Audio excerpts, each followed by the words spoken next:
बच्चों आज एक बहुत ही इंपॉर्टेंट टॉपिक हम स्टार्ट कर रहे हैं, इंग्लिश क्लास स्टार्ट कर रहे हैं जो आरएस फोर्थ मेन पेपर के लिए बहुत ज़रूरी है और जो पटवारी की जो तैयारी कर रहे हैं उन सारे विद्यार्थियों के लिए भी बहुत ही उपयोगी वीडियो है ये। और आप राजस्थान हाई कोर्ट और एसएससी उनकी तैयारी करने वाले सारे स्टूडेंट्स के लिए ये उपयोगी है। बच्चों मैं आपको ये कहना चाहूँगा, कश्ती हर तूफान से गुजर सकती है, बुझी हुई समा फिर से जल सकती है, हिम्मत मत हार, इरादे मत बदल, किस्मत कभी भी बदल सकती है, किस्मत कभी भी बदल सकती है। दोस्तों my name is Shiv Sharma, I am an English trainer and motivational speaker. मेरा एक यूट्यूब चैनल है शिव शर्मा इंग्लिश मोटिवेटर, जिसमें मैं मोटिवेट करता हूं बच्चों को लाइफ के प्रति। तो आज का टॉपिक हम स्टार्ट करते हैं, let's start, here we go. तो बच्चों आज एक बहुत ही बेसिक टॉपिक स्टार्ट कर रहे हैं, बहुत ही सिंपल टॉपिक। आपको पता है कि इंग्लिश की शुरुआत हम करते हैं तो टेंस से करते हैं। बहुत सारे बच्चों को टेंस को लेकर एक टेंशन हो जाती है, बच्चे समझ नहीं पाते कि टेंस को कैसे समझें। बहुत सारे बच्चे कंपटीशन की तैयारी करते हैं लेकिन वो टेंस को समझ नहीं पाते। तो आज मैं आपके लिए बहुत ही इजी मेथड, बिल्कुल आसान जो पद्धति है, तरीका है, उससे मैं टेंस आपको समझाने जा रहा हूं। तो इस वीडियो को एंड तक देखें और पूरा देखें और कमेंट्स करके मुझे बताएं कि आपको वीडियो कैसा लगा। तो स्टार्ट करते हैं बच्चों। आज का टॉपिक है टेंस। टेंस को हम हिंदी में कहते हैं, आपको पता है टेंस को हम कहते हैं काल। हिंदी में क्या कहते हैं? काल। तो टेंस को हम एक काल कहते हैं, समय की बात करते हैं। अब टेंस की डेफिनेशन क्या है? What is definition of tense? Tense की क्या डेफिनेशन है? तो हम समझते हैं, tense is the form of a verb which expresses the time of an action.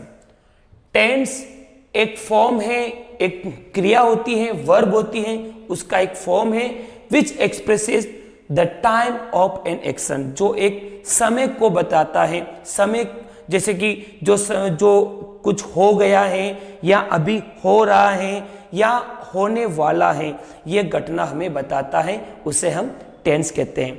तो हम समझते हैं बच्चों काइंड्स ऑफ टेंस। ये तो आपने समझा कि टेंस क्या है। टेंस एक काल है जिसके द्वारा हम समय का जो भी हम बात करते हैं बच्चों, वो या तो हम प्रेजेंट की बात करते हैं या हम पास्ट की बात करते हैं या फिर हम फ्यूचर की बात करते हैं। इन तीनों काल की कोई बात करते हैं। जैसे कि मैं अंग्रेजी पढ़ाता हूँ, ये प्रेजेंट की बात है।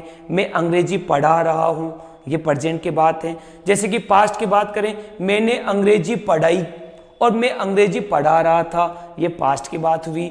और मैं अंग्रेजी पढ़ाऊंगा और मैं अंग्रेजी पढ़ा रहा हूँगा। तो आपने देखा मेरे सेंटेंस में या तो मैं बात प्रेजेंट की कर रहा हूँ या पास्ट की कर रहा हूँ या फ्यूचर की कर रहा हूँ। तो बच्चों काइंड्स ऑफ टेंस हम समझते हैं, काइंड्स ऑफ टेंस। अब टेंस के प्रकार क्या क्या होते हैं बच्चों? काइंड्स ऑफ टेंस की बात करके हम मेन बात करें तो there are 3 types of tense. मुख्य रूप से 3 प्रकार के टेंसेस होते हैं। कौन कौन से होते हैं? फर्स्ट होता है प्रेजेंट टेंस, जो आप जानते हैं प्रेजेंट टेंस कहते हैं इसको, जिसको हम आमतौर पे कहते हैं वर्तमान काल। मैं हिंदी मीडियम के बच्चों के लिए हिंदी में लिख रहा हूं वर्तमान काल, जिसको हम कहते हैं प्रेजेंट टेंस। नंबर 2 होता है बच्चों, वो होता है पास्ट टेंस। पास्ट टेंस को हम हिंदी में कहते हैं बच्चों भूतकाल। जो बात हम कोई बीत चुकी है, जो पुरानी बात है, वो हम पास्ट टेंस में कहते हैं। नंबर 3 पे आता है बच्चों, वो है फ्यूचर टेंस। फ्यूचर टेंस, तो फ्यूचर टेंस को हम हिंदी में कहते हैं बच्चों भविष्य काल। जो कोई बात आने वाले समय की है, जो भविष्य की बात होती है, उसको हम फ्यूचर टेंस कहते हैं। तो आपने देखा मुख्य रूप से टेंस 3 प्रकार के होते हैं। अब ये जो 3 प्रकार के जो टेंस हैं, इनके भी 4 सब डिवाइडेशन है, इनके उपभेद हैं। तो टोटल हम बात करें, टोटल जो टेंसेस हैं वो 12 प्रकार के होते हैं। There are 12 types of tenses. Main tenses 3 होते हैं और 3 के भी सब डिविजन करें, अगर उनका उपभेद करें तो हम टोटल 4 होते हैं, तो 3 × 4 टोटल 12 टेंसेस होते हैं। अब मैं आपको बताने जा रहा हूं 12 टेंसेस कौन कौन से होते हैं बच्चों, तो आप ध्यान से देखेंगे।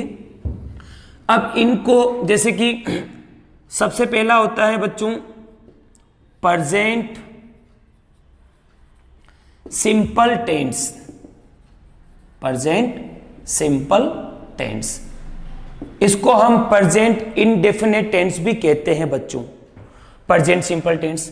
नंबर 2 पे होता है बच्चों present continuous tense, present continuous tense, जो आप नंबर 2 पे होता है। अब नंबर 3 पे होता है प्रेजेंट परफेक्ट टेंस, कौन सा होता है बच्चों, प्रेजेंट परफेक्ट टेंस। और number 4 present perfect continuous tense, present perfect continuous tense. तो आपने देखा ये प्रेजेंट टेंस के 4 भाग होते हैं बच्चों। इसी तरह आगे बढ़ते हैं। Number 5 past, past simple tense, उसी प्रकार इसका आगे होता है पास्ट सिंपल टेंस। नंबर 6 की बात करें तो पास्ट कंटिन्यूस टेंस, आप लिखना चाहे तो लिख भी सकते हैं बच्चों पास्ट कंटिन्यूस टेंस। और इसके बाद हम बात करें past perfect tense, number 7 past perfect tense. और नंबर 8 पे आता है बच्चों past perfect continuous tense, past perfect continuous tense. इसी प्रकार बच्चों नंबर 9 की बात करें फ्यूचर, फ्यूचर के भी वही भाग हो गए बच्चों, future simple tense, future simple tense. और नंबर 10 पर future continuous tense, continuous tense. और इन द सेम मैनर्स बच्चों नंबर 11 और नंबर 12 आगे बात करें तो फ्यूचर परफेक्ट टेंस, कौन सा होता है, फ्यूचर परफेक्ट टेंस। और लास्ट नंबर, लास्ट जो टेंस होता है बच्चों वो होता है फ्यूचर परफेक्ट कंटिन्यूस टेंस। तो देखा बच्चों आपने, इस प्रकार से हमने सीखा है बच्चों टेंस, जो मैंने आपको बताया डेफिनेशन बताई कि टेंस एक काल होता है, एक समय होता है जिसको हमने मुख्य रूप से, जो टेंस मुख्य रूप से 3 प्रकार के होते हैं बच्चों। एक तो होता है प्रेजेंट टेंस वर्तमान काल, एक होता है पास्ट टेंस भूतकाल, और फ्यूचर टेंस भविष्य काल। इनके भी और भी उपभेद हैं, सब डिविजन है। जो बात करें हम 1 से लेकर 12 तक आपको बताया, प्रेजेंट के 4 भाग हैं, इसी तरह पास्ट के हैं और फ्यूचर के हैं। तो बच्चों हम आगे बढ़ते हैं। अब हम आपको सिखाने जा रहे हैं, एक एक टेंस को पूरा डिटेल में समझाने जा रहे हैं कि हर टेंस की क्या पहचान है, क्या फॉर्मूला है और कैसे उसको यूज करते हैं। तो लेट्स गो अहेड, आगे बढ़ते हैं बच्चों। यस बच्चों, आगे बढ़ते हैं बच्चों। अब हम सीख रहे हैं बच्चों नंबर 1, जैसा कि मैंने आपको बताया कि there are 12 types of tenses. Number 1 जो है प्रेजेंट सिंपल, जिसको हम इनडेफिनेट टेंस भी कहते हैं। तो प्रेजेंट सिंपल टेंस के बारे में हम डिटेल में समझने जा रहे हैं कि प्रेजेंट सिंपल टेंस क्या पहचान है और क्या फॉर्मूला है और इसमें कौन सी मेन वर्ब आती है, ये सारी डिटेल में जानकारी हम लेने जा रहे हैं बच्चों। तो बच्चों ध्यान से देखेंगे आप, present simple indefinite tense identification. Identification को कहते हैं बच्चों पहचान। आइडेंटिफिकेशन का मतलब होता है बच्चों पहचान, कि इस टेंस की पहचान क्या है, कि हमें कैसे पता चले कि ये टेंस कहाँ प्रयोग में आता है। तो हर टेंस में 3 बातें होती हैं। सबसे पहली बात, क्योंकि हम हिंदी भाषी लोग हैं तो हमें ये पता होना चाहिए कि इस टेंस में हिंदी वाक्यों के अंत में क्या आ रहा है। तो सबसे पहले बच्चों नंबर 1 इस टेंस की जो पहचान है वो ये है बच्चों, हिंदी वाक्यों के अंत में। तो ये जो टेंस है इसमें हिंदी वाक्यों के अंत में आता है बच्चों ता है, ती है और ते है। जो भी हिंदी वाक्य ता है, ती है और ते है से खत्म होता है उसका अंग्रेजी अनुवाद इस टेंस के अनुसार करते हैं। जैसे कि पक्षी आकाश में उड़ते हैं, मैं अंग्रेजी पढ़ाता हूँ, क्या आप यातायात के नियमों का पालन करते हो, वह रोज मंदिर जाता है। तो आपने देखा मेरे वाक्यों में ता है, ती है और ते है। जो भी हिंदी वाक्य अंत में यह आता है उसका अंग्रेजी अनुवाद प्रेजेंट सिंपल टेंस के अनुसार करते हैं। नंबर 2 आता है बच्चों, नंबर 2 जो इसकी पहचान है वो है मेन वर्ब। मेन वर्ब को हम हिंदी में कहते हैं बच्चों मुख्य क्रिया। मुख्य क्रिया जो होती है, जो मेन वर्ब होती है इस टेंस में, वो है बच्चों वर्ब की फर्स्ट फॉर्म।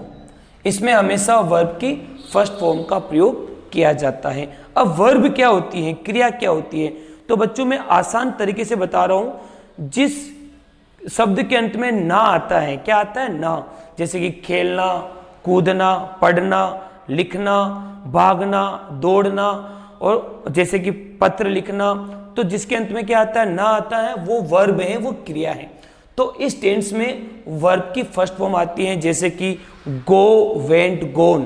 तो यहां पर फर्स्ट फॉर्म क्या है, गो। जैसे कि डू, डिड, डन, तो यहां पर फर्स्ट फॉर्म क्या है, डू। तो यहां पर हमेशा वर्ब की फर्स्ट फॉर्म का प्रयोग करते हैं। अब यहां पर एक नियम और है, नियम यह है कि फर्स्ट फॉर्म का तो प्रयोग करते हैं, लेकिन सिंगुलर सब्जेक्ट होने पर। मैं आपको एक बात बताना चाहूंगा कि प्लूरल सब्जेक्ट और सिंगुलर सब्जेक्ट कौन कौन से होते हैं। तो सबसे पहले आप देख लीजिए, कुछ तो होते हैं प्लूरल सब्जेक्ट होते हैं बच्चों, जिसको हम कहते हैं बहुवचन कर्ता। क्या कहते हैं, बहुवचन कर्ता। तो बहुवचन कर्ता में जो आता है मोस्टली आई, वी, यू और दे। तो ये जो है ये प्लूरल सब्जेक्ट है, आई, वी, यू, दे। एक होता है बच्चों, वो होता है सिंगुलर सब्जेक्ट। सिंगुलर सब्जेक्ट की बात करें जिसको हम हिंदी में कहते हैं एक वचन कर्ता। एक वचन कर्ता में जो आते हैं वो ही मेल के लिए, सी फीमेल के लिए, और इट का प्रयोग कोई भी नॉन लिविंग थिंग है या एनिमल्स है उनके लिए करते हैं, और नेम कोई भी नाम वो सिंगुलर सब्जेक्ट में आता है। तो ध्यान से आप सुनिए मेरी बात को, ही, सी, इट, नेम, ये सिंगुलर सब्जेक्ट यदि हैं तो ध्यान से मैं इसमें एक नियम बताऊंगा कि एक वचन कर्ता होने पर, हिंदी में लिख रहा हूं ताकि अच्छी तरह समझ में आए आपको, एक वचन कर्ता होने पर इस टेंस में, ये जो टेंस है इसमें वर्ब के साथ हम क्या लगाते हैं बच्चों, एस या ई एस लगाते हैं। तो इस टेंस में मेन वर्ब की फर्स्ट फॉर्म का प्रयोग करते हैं, लेकिन एक नियम यह है, सिंगुलर सब्जेक्ट एक वचन कर्ता होने पर वर्ब के साथ एस या ई एस लगाते हैं। अब यहां पर एक और बात बताना चाहूंगा कि जैसे कि एस कहां लगेगा, ई एस कहां लगेगा, तो इसका एक सिंपल मेथड है जो आपको मैं बताना चाहूंगा कि मोस्टली सिंपल, बाकी आप जितना प्रैक्टिस करेंगे, कहते हैं ना practice makes a man perfect, जितना आप प्रैक्टिस करेंगे ऑटोमेटिक आपको पता चल जाएगा। लेकिन मैं एक सिंपल डिफरेंस बताना चाहूंगा कि जिन वर्ब्स के, जो भी वर्ब्स हैं, जिन वर्ब्स के अंत में S H, C H, double S और एक्स, वाई और जेड इत्यादि हैं, जैसे कि जिन वर्ब के अंत में आप देख रहे हैं ओ एक्स जेड, यहां पर ओ लगा देता हूं बच्चों, ओ एक्स जेड होने पर ईएस लगाते हैं। क्या लगाते हैं? ईएस लगाते हैं। तो इसको हम समझ लेते हैं, जैसे कि हम मंदिर जाते हैं, तो इसका क्या होगा? We go to temple. जैसे कि हम मंदिर जाते हैं तो वी गो टू टेम्पल। तो यहां पर एक वी क्या हो गया? प्लूरल सब्जेक्ट हो गया। तो जो प्लूरल सब्जेक्ट है उसके साथ वर्ब के साथ हमने एस और एस नहीं लगाया। अगर यहां पर ये होता वह मंदिर जाती हैं, सेंटेंस होता वह मंदिर जाती हैं, तो यहां पर जैसे सी, अब सी क्या हो गया? सिंगुलर सब्जेक्ट है। अब सिंगुलर सब्जेक्ट होने पर वर्ब के साथ एस या एस लगाते हैं। अब जिन वर्ब के अंत में S S C S double S O X Z हो तो एस लगाते हैं। अब यहां पर ओ आ रहा है तो गो के लास्ट में क्या आ रहा है? ओ आ रहा है, तो यहां पर क्या होगा? एस लगेगा। सी गोज, क्या हो गया? She goes. ये आपको जितना प्रैक्टिस करेंगे उतना आप परफेक्ट बन जाएंगे। तो she goes to temple. Okay, इसको हम आगे और समझेंगे। तो आपने देखा बच्चों, पहली पहचान हिंदी वाक्यों के अंत में ता है, ती है, ते हैं, और दूसरी पहचान आपने देखा मेन वर्ब की फर्स्ट फॉर्म का प्रयोग करते हैं, और मैंने कुछ रूल्स भी बता दिए हैं। आगे बढ़ते हैं बच्चों। नंबर 3, नंबर 3 होता है, उसको हम कहते हैं, नंबर 3 को समझते हैं। नंबर 3 पे इस टेंस में हेल्पिंग वर्ब, हेल्पिंग वर्ब का प्रयोग करते हैं। अब हेल्पिंग वर्ब्स कौन कौन सी आती है मैं आपको बताने जा रहा हूं। इस टेंस में 2 हेल्पिंग वर्ब का प्रयोग किया जाता है। एक तो होती है डू, ओके, एक होता है डज। डू डज का प्रयोग किया जाता है। डू का प्रयोग हम करते हैं जो प्लूरल सब्जेक्ट है, जिसको हम आपको मैंने बताया हिंदी में बहुवचन करता है, वहां पर डू आएगा। ये कौन कौन से हैं मैं दोबारा बता रहा हूं, आई वी यू और दे। आई वी यू दे के साथ तो हम लगाएंगे डू। क्या लगाएंगे? डू। और डज का प्रयोग हम करते हैं सिंगुलर सब्जेक्ट के लिए। तो सिंगुलर सब्जेक्ट मैंने आपको दोबारा बता रहा हूं आपको, ही, शी और इट, और कोई भी नेम, राम, मोहन, गोपाल, जो भी नेम है वो आएगा इसमें। तो आपने देखा ये 3 इसकी पहचान है। ये क्या है? पहचान। तो इस टेंस की हमने पहचान को अच्छी तरह समझा है कि प्रेजेंट सिंपल टेंस की ये 3 पहचान है, और ये तीनों पहचान को मैंने आपको पूरा डिटेल में समझाया है कि हिंदी वाक्य अंत में क्या आ रहा है, मेन वर्ब क्या है और हेल्पिंग वर्ब क्या है। तो आगे बढ़ते हैं दोस्तों। अब मैं आपको बताने जा रहा हूं कि इस टेंस का फॉर्मूला, वाक्य का निर्माण कैसे होता है, हम सेंटेंस का स्ट्रक्चर कैसे बनाते हैं। तो लेट्स गो अहेड, आगे बढ़ते हैं। तो बच्चों आगे बढ़ते हैं। अब हम समझते हैं बच्चों इसका फॉर्मूला, कि इस टेंस का फॉर्मूला क्या है, कि वाक्य का निर्माण कैसे होता है बच्चों। तो देख लिखते हैं फॉर्मूला। फॉर्मूले को हम हिंदी में कह सकते हैं कि वाक्य निर्माण, कि वाक्य का निर्माण कैसे करते हैं। तो मैं आपको कहना चाहूंगा there are 5 types of sentences. 5 प्रकार के सेंटेंसेस होते हैं बच्चों। कौन कौन से होते हैं? देखो, सबसे पहला जो होता है वो होता है अफर्मेटिव। Affirmative sentence. तो अफर्मेटिव सेंटेंस को हम कहते हैं सकारात्मक वाक्य। सकारात्मक वाक्य हो गया। इसका मैं बताना चाहूंगा बच्चों, अफर्मेटिव सेंटेंस, सकारात्मक वाक्य, 5 प्रकार के सेंटेंसेस होते हैं। पहला होता है अफर्मेटिव सकारात्मक वाक्य। इसका वाक्य निर्माण कैसे होता है प्रेजेंट सिंपल टेंस में? सबसे पहले आएगा बच्चों सब्जेक्ट। क्या आएगा? सब्जेक्ट। उसके बाद आएगा वर्ब की फर्स्ट फॉर्म और फिर आएगा ऑब्जेक्ट। बस सिंपल, सब्जेक्ट आएगा, वर्ब की फर्स्ट फॉर्म आएगी और फिर ऑब्जेक्ट आएगा। अब हम समझते हैं नेगेटिव सेंटेंस। नंबर 2 है बच्चों नेगेटिव सेंटेंस। नेगेटिव सेंटेंस, जिसको हम हिंदी में कहते हैं बच्चों नकारात्मक वाक्य। नकारात्मक वाक्य। और नंबर आगे आता है इंट्रोगेटिव सेंटेंस। पहले मैं आपको ये बता देता हूं, इंट्रोगेटिव सेंटेंस। इंट्रोगेटिव सेंटेंस को हम हिंदी में कहते हैं बच्चों प्रश्नवाचक वाक्य। प्रश्नवाचक वाक्य इसको हम कहते हैं बच्चों। नंबर 4 पे होता है बच्चों, उसको हम कहते हैं इंट्रोगेटिव प्लस नेगेटिव सेंटेंस, जिसमें इंट्रोगेटिव नेगेटिव दोनों फीलिंग आती है। आमतौर पे कहते हैं बच्चों प्रश्नवाचक नकारात्मक वाक्य। प्रश्नवाचक नकारात्मक वाक्य कह सकते हैं बच्चों इसको। और लास्ट आता है बच्चों, उसको हम कहते हैं WH वर्ड्स। तो WH वर्ड्स को आप समझ गए। WH वर्ड्स जो वॉट, वाई, वेयर, है ना, हाउ लॉन्ग, हाउ मेनी, जो भी ये होता है WH वर्ड होता है, इनका हमें पता है, वो WH वर्ड से भी वाक्य बनता है। अब हम समझते हैं इसका फॉर्मूला। तो अफर्मेटिव का मैंने आपको बता दिया है बच्चों, सब्जेक्ट, वर्ब की फर्स्ट फॉर्म, ऑब्जेक्ट। नेगेटिव का फॉर्मूला क्या होगा बच्चों, देखो सब्जेक्ट आएगा पहले, सबसे पहले आएगा सब्जेक्ट आएगा, उसके बाद आएगा डू या फिर डज। समझ गए? डू अगर प्लूरल सब्जेक्ट है तो डू आएगा, और सिंगुलर सब्जेक्ट है तो डज आएगा।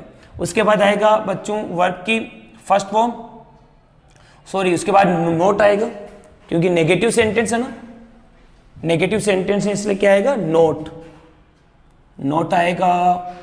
उसके बाद वर्ब की फर्स्ट फॉर्म और फिर ऑब्जेक्ट। देख लिया, नेगेटिव सेंटेंस नकारात्मक वाक्य का फॉर्मूला है subject, do, does, note, verb की फर्स्ट फॉर्म, ऑब्जेक्ट। अब हम बात करते हैं इंट्रोगेटिव सेंटेंस का फॉर्मूला क्या होता है। इंट्रोगेटिव सेंटेंस का फॉर्मूला होता है डू, डज पहले आ जाएगा बच्चों, डू या डज, ओके, कैपिटल में लिखेंगे डी इसमें। उसके बाद आपके सब्जेक्ट आएगा, फिर उसके बाद वर्ब की फर्स्ट फॉर्म और फिर ऑब्जेक्ट, और फिर आप लगाएंगे क्वेश्चन मार्क, ओके। अब हम देखते हैं इंट्रोगेटिव नेगेटिव सेंटेंस का फॉर्मूला क्या होता है बच्चों। इसमें डू, डज पहले आ जाएगा, ओके, उसके बाद हम सब्जेक्ट लगाएंगे और फिर नोट आएगा। नोट का ध्यान रखना कि नोट हमेशा तीसरे नंबर पे आएगा। नोट हमेशा कौन से नंबर पे आएगा, तीसरे नंबर पे आएगा। उसके बाद हम बात करते हैं वर्ब की फर्स्ट फॉर्म आएगी, ऑब्जेक्ट और फिर क्वेश्चन मार्क। ये हो गया आपका इंट्रोगेटिव नेगेटिव सेंटेंस का फॉर्मूला। अब हम समझते हैं WH वर्ड का फॉर्मूला क्या होगा। तो WH वर्ड का फॉर्मूला बताता हूं बच्चों आपको मैं। नंबर 5 जो सेंटेंस होता है, WH वर्ड का फॉर्मूला क्या होता है, सबसे पहले जो भी WH वर्ड्स है वो आ जाएगा, WH वर्ड्स आ जाएगा। उसके बाद आपके आएगा डू, डज, डू या फिर डज, डू आएगा या फिर डज आएगा। उसके बाद क्या आएगा, सब्जेक्ट आएगा, फिर वर्ब की फर्स्ट फॉर्म, फिर ऑब्जेक्ट और क्वेश्चन मार्क, ओके। तो बच्चों ये है इसका फॉर्मूला। क्या है, फॉर्मूला। इस प्रकार से वाक्य का निर्माण होता है। अब हम समझते हैं एग्जाम्पल्स। अब एग्जाम्पल्स को समझते हैं कि इसके एग्जाम्पल्स कैसे क्या हम तैयार करें। तो अब मैं लिख रहा हूं यहां पर एग्जाम्पल्स, हम कह सकते हैं उदाहरण। अब देखो कुछ एग्जाम्पल्स मैं आपको बताने जा रहा हूं बच्चों, इसी फॉर्मूले के अकॉर्डिंग हम सेंटेंस बनाते हैं। जैसे कि कोई एग्जाम्पल बनाते हैं, जैसे हिंदी वाक्य है बच्चों, वे क्रिकेट खेलते हैं। तो क्या वाक्य हुआ, वे क्रिकेट खेलते हैं। अब सबसे पहले देखो ते हैं आ रहा ना, तो कौन सा हुआ, प्रेजेंट सिंपल टेंस हुआ। अब इसका वाक्य निर्माण बनाते हैं। तो सबसे पहले क्या है, अफर्मेटिव का वाक्य क्या बनेगा बच्चों, तो वे क्रिकेट, तो वे क्या हो गया, सब्जेक्ट हो गया, क्रिकेट क्या हो गया, ऑब्जेक्ट हो गया, और खेलना क्या हो गया, वर्ब हो गई। खेलना क्या हो गया, वर्ब। तो इसका बन गया बच्चों, दे प्ले क्रिकेट, दे प्ले क्रिकेट। बिल्कुल इजी बन गया ना बच्चों। दे क्या हो गया, सब्जेक्ट हो गया, देखो आप, और प्ले क्या हो गया, वर्ब हो गई, और क्रिकेट क्या हो गया, ऑब्जेक्ट। तो दे प्ले क्रिकेट वाक्य बन गया। अब हम इसका नेगेटिव सेंटेंस बनाते हैं, वे क्रिकेट नहीं खेलते हैं। तो वाक्य क्या होगा, दे के साथ क्या आएगा, डू आएगा ना, क्योंकि दे क्या है, प्लूरल है। तो they do not play cricket. तो नेगेटिव में बनेगा बच्चों दे डू नॉट। आप डू नॉट को डोंट भी बोल सकते हैं। डू नॉट को क्या बोल सकते हैं? Don't. They do not play cricket. अब बात करते हैं, इंट्रोगेटिव सेंटेंस बनाते हैं। क्या वे क्रिकेट खेलते हैं? क्या वे क्रिकेट खेलते हैं? तो वाक्य क्या बनेगा बच्चों? Do they play cricket. Do they play cricket, question mark लगाना है। और क्या वे क्रिकेट नहीं खेलते हैं? तो क्या बनेगा बच्चों? Do they not play cricket. Do they not play cricket. ये हो गया इंट्रोगेटिव नेगेटिव। अब बात करते हैं WH वर्ड की। जैसे कि WH का कोई सेंटेंस बनाते हैं, वे क्रिकेट कहां खेलते हैं? वे क्रिकेट कहां खेलते हैं? तो WH वर्ड हो गया ना बच्चों। तो वेयर, कहां के लेके आ गया? वेयर। तो where do they play cricket. Where do they play cricket, कि वे क्रिकेट कहां खेलते हैं। जैसे कि वे क्रिकेट कितनी बजे खेलते हैं? तो what time do they play cricket. Way cricket क्यों खेलते हैं? Why do they play cricket. तो बच्चों आपको मैंने बताया है, प्रेजेंट सिंपल टेंस का फॉर्मूला बताया है। Affirmative, negative, interrogative, interrogative negative और WH वर्ड का जो वाक्य का निर्माण कैसे करते हैं, ये आपको मैंने अच्छी तरह समझाया है। और साथ में मैंने आपको ये एग्जाम्पल बताया है। आगे बढ़ते हैं, लेट्स गो अहेड। तो बच्चों हम अब समझ रहे हैं इसका एग्जाम्पल्स। तो एग्जाम्पल्स में अब मैं आपको पूरा डिटेल में समझाऊंगा कि एग्जाम्पल्स और समझाता हूं। अभी मैंने आपको एक एग्जाम्पल दिया था कि वे क्रिकेट खेलते हैं, तो मैंने आपको बताया था दे प्ले क्रिकेट। अब इसको और समझते हैं बच्चों, डिटेल में समझते हैं। जैसे कि नंबर 2 एग्जाम्पल में आपको बताऊंगा, जैसे कि वह एक गाना गाती है। वह एक गाना गाती है। तो यहां पर वह एक गाना गाती है, तो इसका वाक्य बनाते हैं बच्चों। जैसे कि वह अगर ये गाती है तो क्या हो गया? फीमेल ही है। तो फीमेल है तो क्या आएगा बच्चों? सी। क्या आएगा? सी। अब सी तो हो गया, सब्जेक्ट हो गया। क्या हो गया? सी क्या हो गया? सब्जेक्ट हो गया। अब गाना गाने में क्या कहते हैं? सिंग।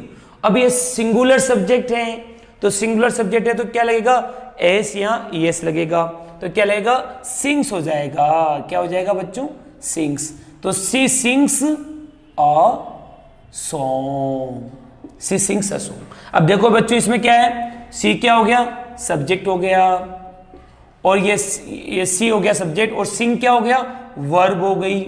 और ए सॉन्ग क्या हो गया? ऑब्जेक्ट हो गया। तो वाक्य बन गया बच्चों। अब इसका नेगेटिव क्या होगा? वह गाना नहीं गाती है, तो नेगेटिव में यहां लिखता हूं, तो इसमें आ जाएगा she does not sing a song. वह एक गाना नहीं गाती है, ये नेगेटिव हो गया। अब इसे इंट्रोगेटिव बनाए तो सिंपल बनेगा। इंट्रोगेटिव क्या बनेगा? क्या वह गाना गाती है? तो इसका बनेगा डज पहले आ जाएगा। तो does she sing a song. अब ध्यान देना बच्चों, जैसे कि जब डज आ गया ना, जब डज का प्रयोग हो गया तो सिंग के साथ एस नहीं लगेगा, क्योंकि डज में ही डू के साथ ही एस लग गया। यहां पर डज आ गया तो यहां सिंग के साथ एस नहीं लगेगा। अब ये जैसे कि वह गाना क्यों गाती है, WH वर्ड की बात करें कि वह गाना क्यों गाती है, तो यहां पर क्या होगा? Why does she sing a song. तो मैंने बताया आपको, इसको भी हमने 4 सेंटेंस बनाए इस प्रकार से। आगे देखते हैं बच्चों, जैसे कि एक और एग्जाम्पल करते हैं। ये तो मैंने आपको बताया। जैसे कि नंबर 3,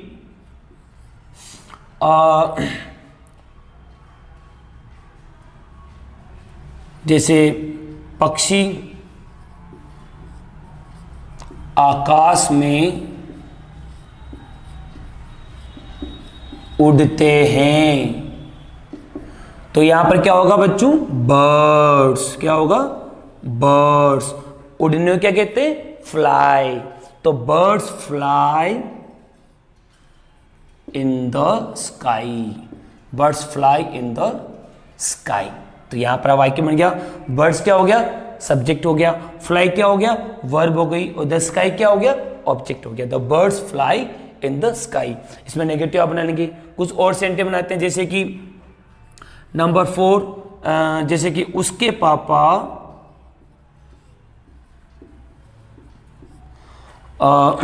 प्याज और लहसुन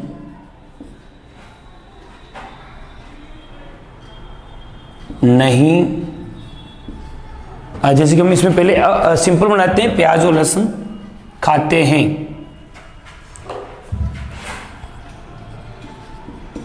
खाते हैं। तो वाक्य क्या बनेगा बच्चों? जैसे कि उसके पापा अगर फीमेल है तो हर फादर, अगर मेल है तो हिज फादर। ओके, तो जैसे कि हम बनाते हैं हर फादर। ओके, तो हर फादर। अब खाने पीने के लिए आप ईट लगा सकते हैं या फिर टेक का प्रयोग भी कर सकते हैं। तो यहां पर हम लगाते हैं, चलो ईट लगाते थे, हर फादर ईट्स हो जाएगा। तो ईट, हर फादर क्या हो गया? सिंगुलर सब्जेक्ट हो गया। तो her father Yeats onion and garlic, onion and garlic. Okay, her father Yeats onion and garlic. अब नेगेटिव क्या होगा? उसके पापा प्याज और लहसुन नहीं खाते हैं, तो her father does not eat onion and garlic. और अगर हम क्वेश्चन पुटअप करें, क्या उसके पापा प्याज और लहसुन खाते हैं, तो डज हर फादर आएगा। क्या आएगा? Does her father eat onion and garlic. एक और एग्जांपल बनाता हूं, जैसे कि जैसे मैं यातायात के नियमों का पालन करता हूं, मैं यातायात के नियमों का पालन करता हूं। तो बच्चों क्या बनेगा? तो मैं, इसके क्या होगा? आई हो गया सब्जेक्ट, आई फॉलो, पालन करने को कहते हैं बच्चों? Follow, I follow. अब यातायात के नियम, the traffic rules, I follow the traffic rules, I follow the traffic rules. Okay, तो नेगेटिव क्या होगा? I don't follow the traffic rules. I क्या हो गया? सब्जेक्ट हो गया, फॉलो क्या हो गया? वर्ब हो गई, वर्ब की फर्स्ट फॉर्म हो गई, और द ट्रैफिक रूल्स क्या हो गया? ऑब्जेक्ट हो गया। ओके, जैसे कि एक और बनाता हूं सेंटेंस आपके लिए, जैसे कि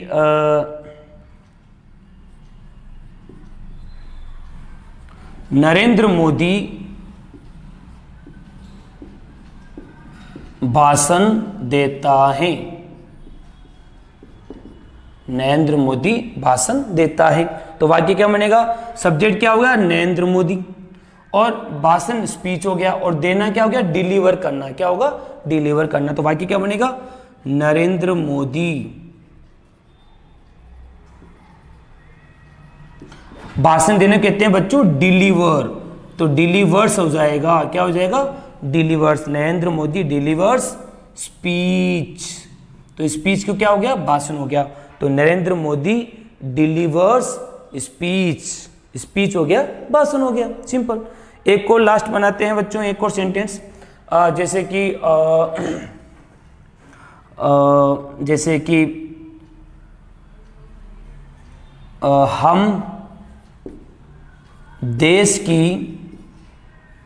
हम देश की रक्षा करते हैं, हम देश की रक्षा करते हैं। तो इसका वाक्य क्या बनेगा? लास्ट में क्या आ रहा है? ते आ रहा है, तो हम का क्या होगा? वी, क्या होगा? वी। अब रक्षा करने को क्या कहते हैं? प्रोटेक्ट। रक्षा करने को क्या कहते हैं बच्चों? प्रोटेक्ट। तो वी प्रोटेक्ट द कंट्री, हमारा जो देश है उसकी हम रक्षा करते हैं, तो वी प्रोटेक्ट द कंट्री। तो आपने देखा बच्चों, ये मैंने कुछ एग्जांपल्स दिए हैं अब मैं वापस कहूँगा, practice makes a man perfect. आप इसके और एग्जाम्पल्स करेंगे, जितने आप एग्जाम्पल्स करेंगे उतना आप अच्छा परफेक्ट बनेंगे। आपको आप मुझे कमेंट्स करके बताएं कि आपको कौन से एग्जाम्पल आपने किए हैं, और आप मुझे बताएं, आप हमारे व्हाट्सएप ग्रुप पे भी भेज सकते हैं। तो आगे बढ़ते हैं, इस टेंस को कुछ समझते हैं, एडवर्ब कौन कौन सी आती हैं। तो बच्चों हम अब समझ रहे हैं ग्रामर पार्ट कि इस टेंस में एग्जाम में जो पर्सन आते हैं उसको हम कैसे सोल्व करें। तो प्रेजेंट सिंपल टेंस के जो एडवर्ब्स हैं, जो एडवर्बियल जो आप वर्ड देख रहे हैं, ये इनका मेन है। देखेंगे आप इसके जो एडवर्ब्स हैं जो इसमें आते हैं, इस प्रेजेंट सिंपल टेंस में जो एडवर्ब आती हैं वो है always, always, daily, seldom, often, rarely, और साथ में frequently, generally, gradually, occasionally, usually, sometimes, never. और इसी के एडवर्ब में शामिल हैं जैसे कि every Sunday, every week, every month, every year. और हम बात करें जैसे कि once a day, once a week. तो ये जो एडवर्ब हैं ये प्रेजेंट सिंपल टेंस में आती हैं। जब भी एग्जाम में जैसे एक ऐसा पर्सन आता है बच्चों, fill in the blanks with correct forms of verb. जैसे मैं आपके लिए कुछ लिख रहा हूं बच्चों, आप मुझे बताएंगे, जैसे कि सी समटाइम्स,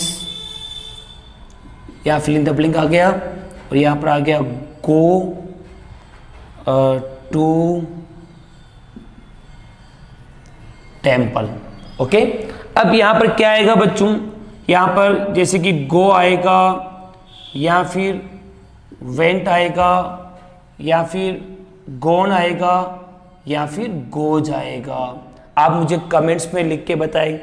तो मैं आपको पता होगा कि यहां पर क्या आ रहा है, समटाइम्स आ रहा है। तो समटाइम्स आपने देखा, अभी मैंने बताया था समटाइम्स। तो ये समटाइम्स इस प्रेजेंट सिंपल टेंस में आता है। तो शी समटाइम्स, यहां पर आएगा गोज, क्या आएगा, गोज। तो शी समटाइम्स गोज आएगा, she sometimes goes to temple. एक और बताते हैं, जैसे कि एक और सेंटेंस बनाते हैं आपके लिए, जैसे हर सिस्टर नॉट, फिर यहां पर फिल इन द ब्लैंक दो आ गए, हर सिस्टर, जैसे कि वर्शिप द गॉड, यहां पर हम लगा देते हैं डेली। तो हर सिस्टर, ये फिल इन द ब्लैंक है, यहां पर है वर्शिप द गॉड डेली। तो यहां पर क्या आएगा बच्चों, तो यहां पर क्या आ रहा है, डेली आ रहा है। तो डेली को देखकर आपने क्या लगाएंगे, हर सिस्टर। तो यहां पर क्या आएगा, डज आएगा, क्योंकि सिंगुलर है। मैंने आपको बताया था ना, सिंगुलर के लिए क्या लगाएंगे, डज लगाएंगे। तो her sister does not, worship का वर्शिप ही रहेगा, ये वर्शिप का वर्शिप रहेगा, जैसा वर्शिप है ना वैसे का वैसा यहाँ पर क्या आ जाएगा, वर्शिप। जैसे ये ब्रैकेट में आया, जैसे worship, her sister does not worship the God. तो आपने देखा, ये कुछ एग्जाम्पल है। एक और एग्जाम्पल देखते हैं बच्चों, जैसे कि नंबर 3 पर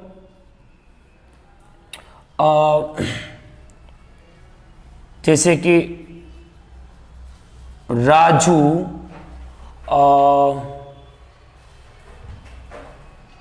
ऑफन मेक एक्सक्यूजेस। एक्सक्यूजेस का मतलब होता है बहाने। क्या होता है, बहाने। तो Raju often make excuses.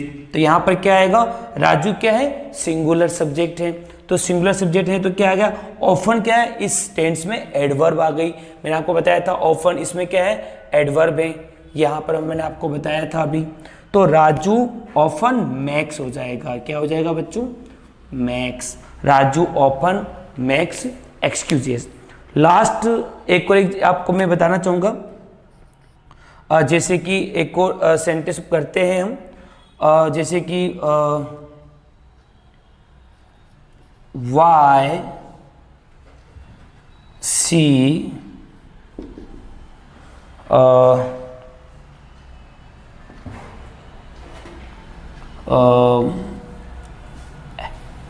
Like कुछ सेंटर बनाते हैं, why she speak English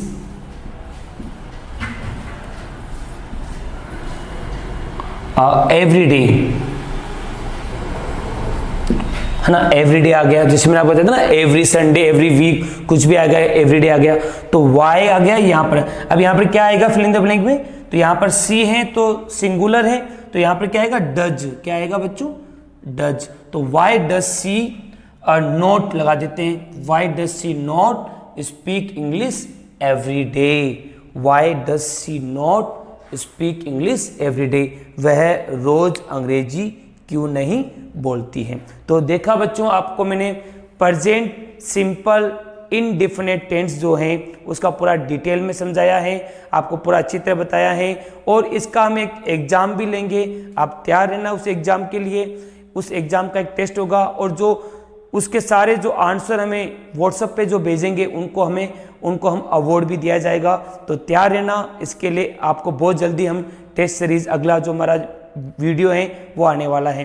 thanks for watching, keep watching, bye bye.